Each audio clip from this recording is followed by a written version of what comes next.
Hello YouTube. Alright, today I want to talk about a video I just saw called Homosexuals Brainwashing Public School Children, which, from the title of the video, I'm pretty sure you can guess the intent behind it, but what it actually was, if you take out the edited in, whatever crap, it was a documentary on this school that during Gay Awareness Week was teaching their students about homosexuals. So we'll get back to that. First I want to talk about the arguments that are being made. And the arguments that are being made by the person who made the video to back it up are coming from the Bible. Now, I have no problem if you want to believe anything. But when you start putting your opinion out there, that means that you are opening yourself up to be challenged. And please, if you want to challenge me back, that is fine. I'm all for it. But if you're going to use the Bible as a basis for an argument such as this, you can't pick and choose. You need to take the whole thing. If you want to condemn homosexuals, you need to condemn football players, or at least any football players who have touched a football that was actually made from a pig. And for that matter, anyone who's ever eaten pork. Anyone who's eaten shrimp, that's also an abomination according to the Bible. Anyone who has worn clothing made of two different kinds of thread, that is an abomination. Anyone in the farming community who has planted two different crops, that is an abomination. You can only plant one type of crop. There's so many, it's hard to remember them all. Anyone who's worked on a Sunday, they should, that's an abomination. I hope I have daughters someday because I can sell them into slavery. The Bible says so, obviously that is moral. So, that's the point I'm trying to get across, is if you're going to use the Bible, use the whole Bible. Don't just pick a line from it, use that to try and justify yourself, but we don't want to pay attention to that other stuff.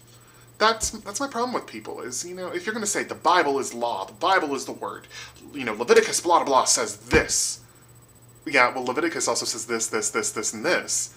Do you live by that? I doubt it. So, well, we'll move on, get away from that little rant. One of the afterthoughts on this video that the poster put up was that, homosexuals are one of the most destructive forces in our society. Okay, homosexuals are anything but a destructive force. I would say exactly the opposite, and maybe I am embracing a stereotype here, but I'm gonna do it. Homosexuals are freaking creative, man. I've seen some comedy things talking about how horrible everyone's hair would be and all that shit. But realistically, movies, music, writing, all of these things, there's a disproportionate amount of homosexual creativity going on here, and I think without it, the world would just kind of suck a little bit more. So, destructive force, I say no. You can disagree, you're welcome to, that's fine, but I guess let's get back to the video. One of the things that I really liked in the video was there was one part where the teacher was telling the students, when talking about gay marriage, he was saying, there are some people that believe that it is not okay for gay people to be married, that it's just for a man and a woman to get married. And there are other people that think that, the state shouldn't have anything to say, that, it should be up to the religion, and that the people, that people in love should be able to get married. And they just put forth these two opinions and told the students to have a discussion on it. And you got your disclaimer that you're going to disagree but listen to each other anyway and have a good discussion. And the camera sort of went around and you could see the kids talking, and I'm sorry, but brainwashing? These kids are bright, man. They're having these intelligent discussions that in a school system like I came from, you're never going to find. I didn't find intelligent discussion really until I got to college, except among my friends, but in a class setting, no. Of course, I come from a place that, sex is bad, don't do it, because you'll get AIDS and die. That's pretty much the mindset. They actually had us get permission forms signed so that we could go to a sex talk.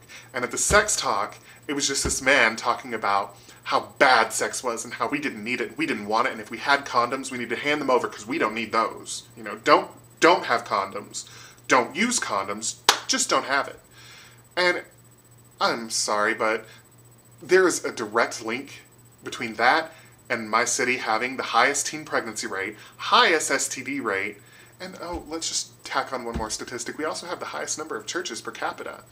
Second most conservative city in the US. Anyway, so you see these kids having an intelligent discussion way, way ahead of where they are, and it's great. It's wonderful. There's another part where the PE instructor is, talking about playing soccer. And if he had to play soccer, but he had to keep his right leg hidden the whole time.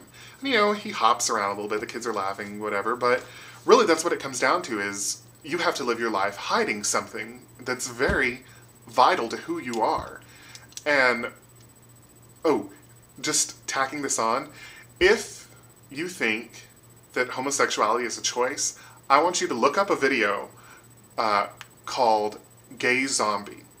It's this little, fake trailer spoof that someone put up, but basically what's happening is these zombies are going around attacking people, and the thing is that the zombies only attack men, and the zombies make you gay. And it's hilarious because when the news report on this little preview is talking about it, they're like, officials at the Pentagon are not sure if this is a biological attack or if the zombies are just choosing to act this way. Which is, come on. Can you make a better point than that? So yeah, I guess I just gave it away. You don't actually have to look it up, but it's funny as hell if you do. So anyway, he makes this point that without having to hide his leg, he can play soccer better, and relating that to real life, without having to hide who you are, you can do everything else in your life better. Which is true. Really, there's an incredible amount of liberation in being yourself, in not trying to conform. It lets you be, by far, a better version of yourself.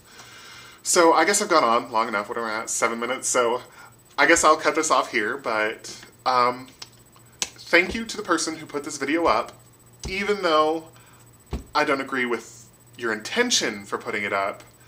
Seeing this has just made my day a little bit brighter. Thanks. Talk to you later, YouTube.